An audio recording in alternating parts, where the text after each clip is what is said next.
Bonsoir à tous, ravi de vous retrouver sur France 3 Champagne-Ardenne, ici 19h20 et dans votre journal ce soir, du gris, encore du gris et de la pluie. Bataille d'experts au tribunal correctionnel de Reims et puis la visite d'un ancien Premier ministre, Édouard Philippe, aujourd'hui. Enfin, ce sera les baskets avec les collégiens de Reims, eux aussi. Cela a trop duré pour ne pas qu'on y consacre un sujet, donc de la pluie, encore de la pluie en Champagne-Ardenne. Difficile de croire que l'été commence jeudi.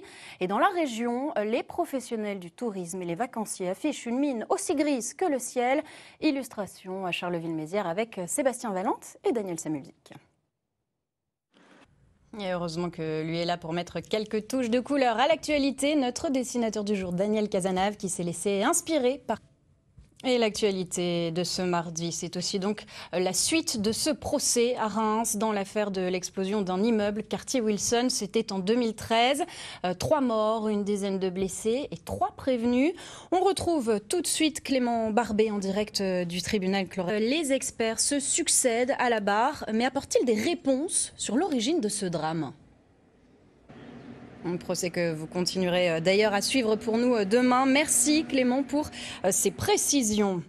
Et à Reims, toujours, le centre des impôts de nouveau pris pour cible, évacuation.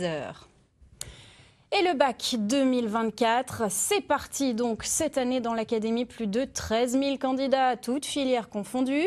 Ouverture des festivités ce matin avec l'épreuve de philosophie. Alors l'État nous doit-il quelque chose? La science peut-elle satisfaire notre besoin de vérité? Exemple de sujets sur lesquels ont planché les élèves de terminale avec plus ou moins d'inspiration. Sophie Dumais et Xavier Claes sont allés tendre leur micro au lycée Jean Jaurès de Reims.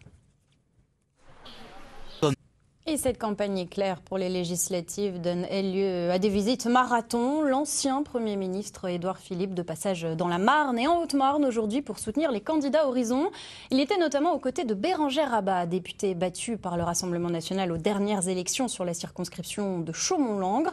Avec en ce 18 juin un passage incontournable à Colombey-les-Deux-Églises. Un reportage de Tiffaine Leroux avec Astrid Farbos. Et dans le contexte de ces législatives anticipées, notre priorité, c'est de vous donner la parole, de sonder vos priorités, vos craintes aussi. Ce soir, parole donc à ces exilés qui viennent d'ailleurs. Ils ont fui l'Ukraine, la Syrie, le Soudan ou encore l'Arménie. Et pour beaucoup, la montée de l'extrême droite les replonge dans l'inquiétude et la peur du lendemain. Témoignage recueilli à Reims par Isabelle Forboto et Xavier Claes.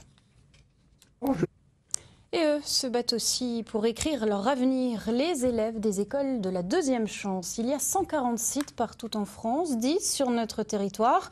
Et un rendez-vous national en ce moment à Reims avec les rencontres inter-écoles. Florian Mouchel, bonsoir. Bonsoir.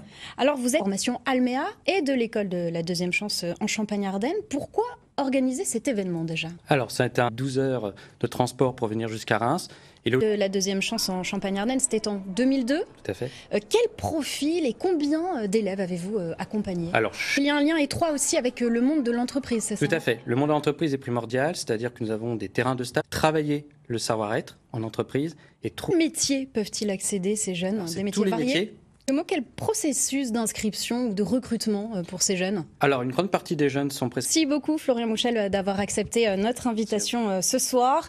Et je rappelle donc ces rencontres nationales qui se tiennent jusqu'au 21 juin.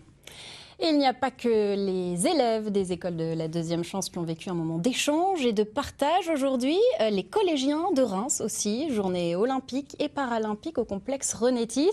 L'occasion de s'initier à de multiples sports. Et aux côtés de ces jeunes champions, nos journalistes Augustin Arnal et Pauline Lermite. Et sport toujours, on vient de l'apprendre, l'Ardennaise Manon Herbulot, 17 ans, qualifiée pour les Jeux.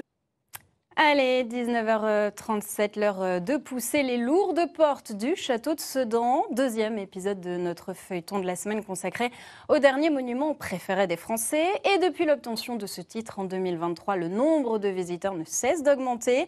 Deuxième épisode signé Sébastien Valente, Daniel Samulzik avec Eric Rategny. Voilà pour l'information régionale. Ici, 19h20 continue avec l'actualité nationale et internationale. Et à la une ce soir, le décès de l'actrice Anouk Aimée à l'âge de 92 ans. Une page d'histoire du cinéma français et italien qui se tourne. Elle aura notamment illuminé les chefs-d'œuvre de Claude Lelouch et Federico Fellini. On se replonge donc dans cette longue carrière et on y revient tout de suite avec Florent Hertmann.